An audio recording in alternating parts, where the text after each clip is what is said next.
Di Daniel Tetangga Kamu kali ini, karena masih tema Israel, gue dan Viola ngajak ngobrol seorang musisi dan worship leader asal Israel, Shilo Ben Hod.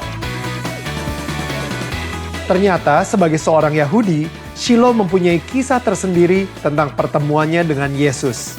Inilah dia kisah tetangga kita.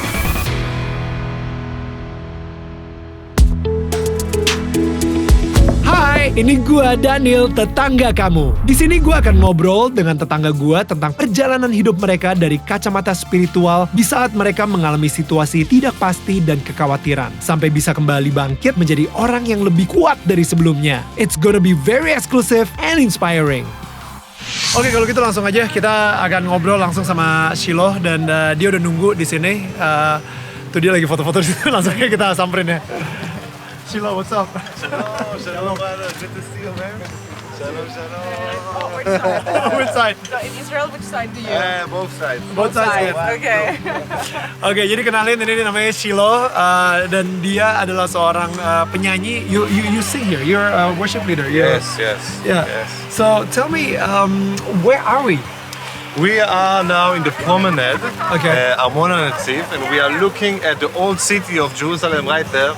You can see the Temple Mount, you can see Domitian Abbey, you can see the Mount of Olives, and it's just a beautiful area to just see, Jerusalem in all its splendor.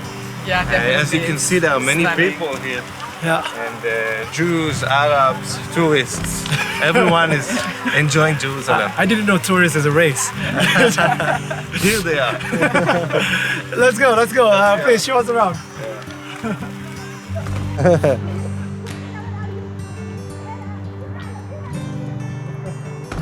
Okay, they are calling the friends.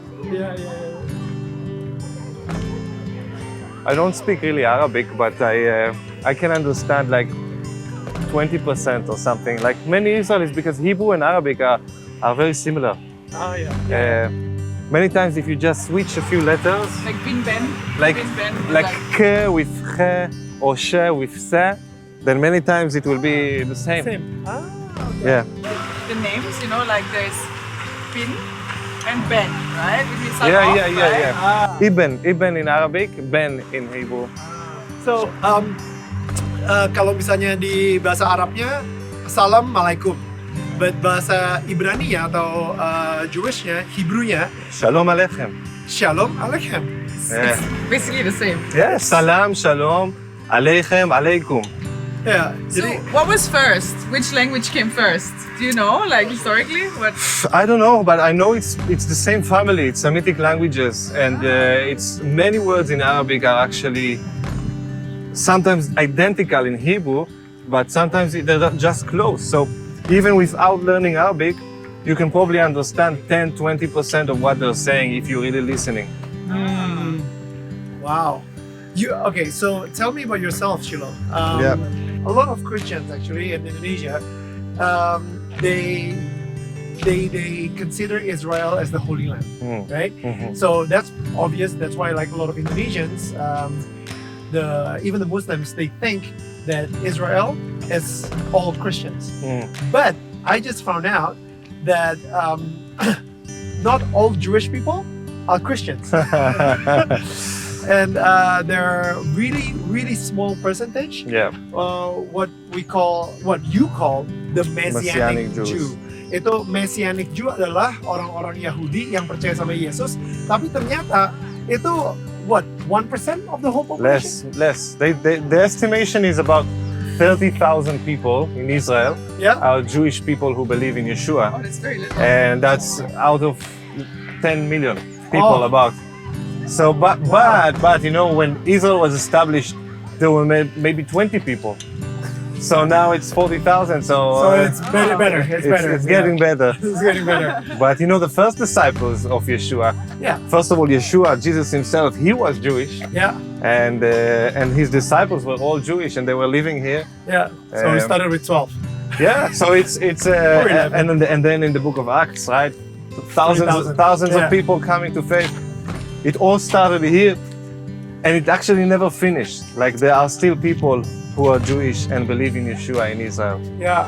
So what is it like though? Jadi seperti apa sih kalau misalnya seorang Yahudi percaya sama Yesus? What is it like to be a Messianic Jew here in Israel? I mean, in what sense? How is life like? Yeah. How is your... I think it's for us it's normal life, right? So there's no really physical persecution over us or Okay. anything like that. But you are a minority. I mean, you are strange. You are weird that you believe in Yeshua. But actually, many people are open, in Israel. Yeah. When you tell them about your faith, they actually find it interesting. Yeah. They want to hear about it. They don't know much of it, and much of what they know about our faith is actually not correct. That's why when we talk to them, they find interest, and also many come to faith actually. So can you tell me how you met Jesus, or how did Jesus meet you? I had the privilege of being born into a Messianic family. So Okay. I had a really good parents, really good growing up. But my faith was something that is like just another thing about me. It wasn't like why I live. It wasn't the first thing in my life. In Indonesia, we call it Kristen KTP. So it's just in your ID card. Yeah, Christian, that's it. I mean, I would pray, but it was like, I will also be a teenager and I will have fun and, do things that, Right. But then at age, right around when I met my wife for the first time, which, of course, then she wasn't my wife, I was 15. Yeah.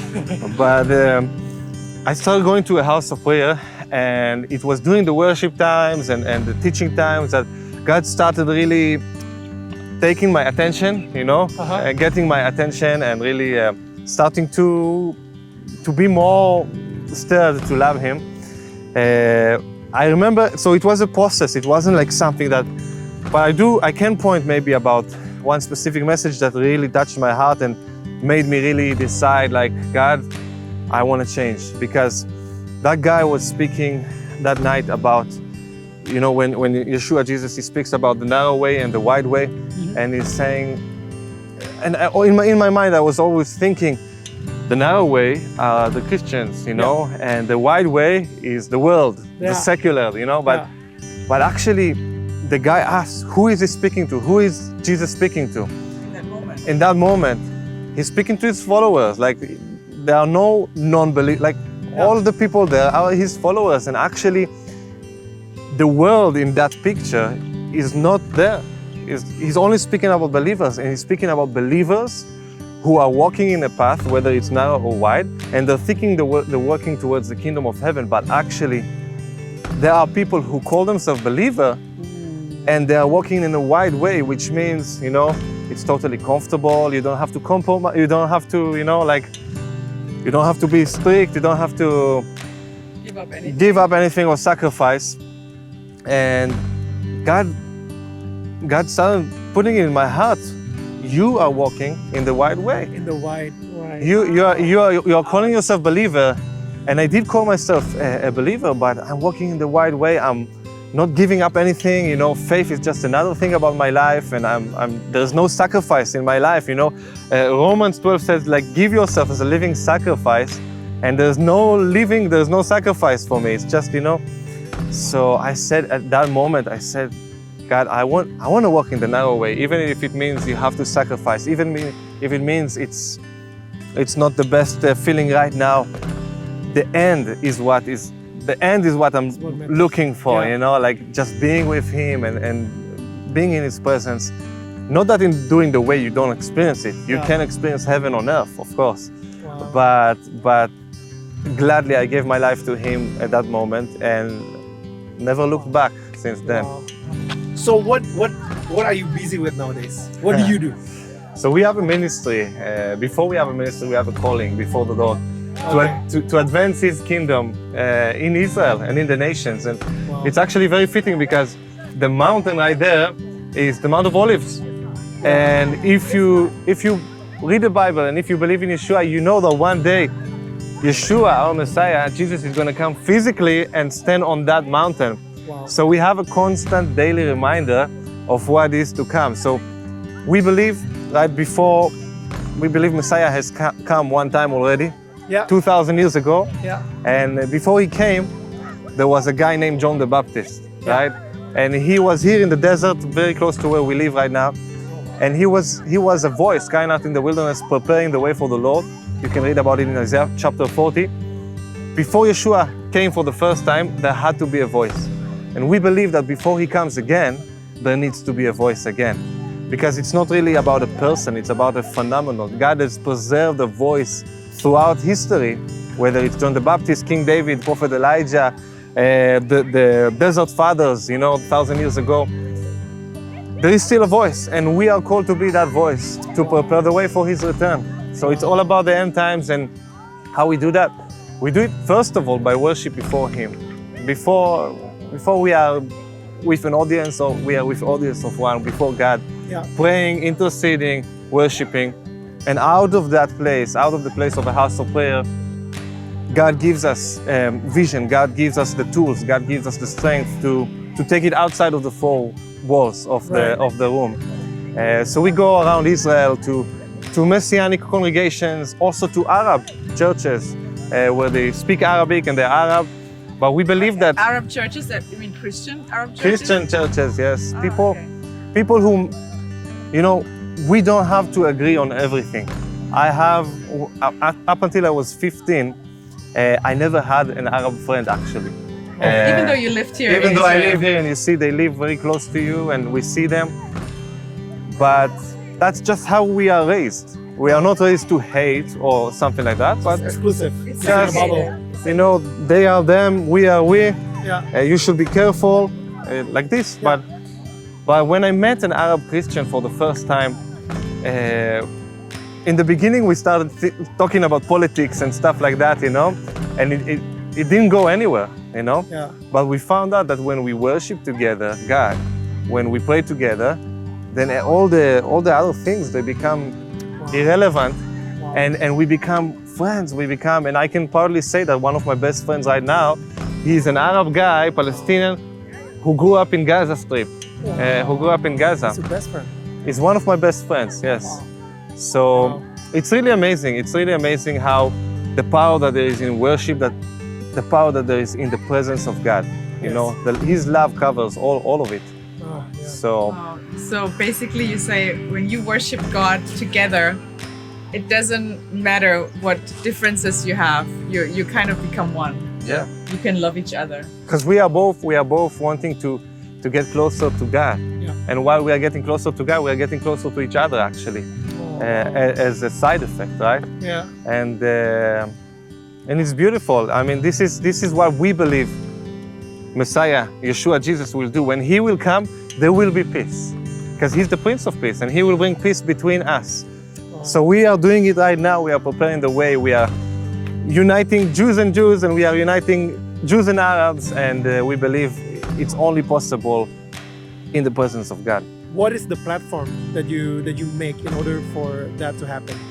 So we have different ways we are doing that. We have our house of prayer where it's open for people to come, but we also go to them. But we also record music, we record teaching videos, we record just media, and we put it on YouTube, and many people connect that way, also from Israel and also from the outside.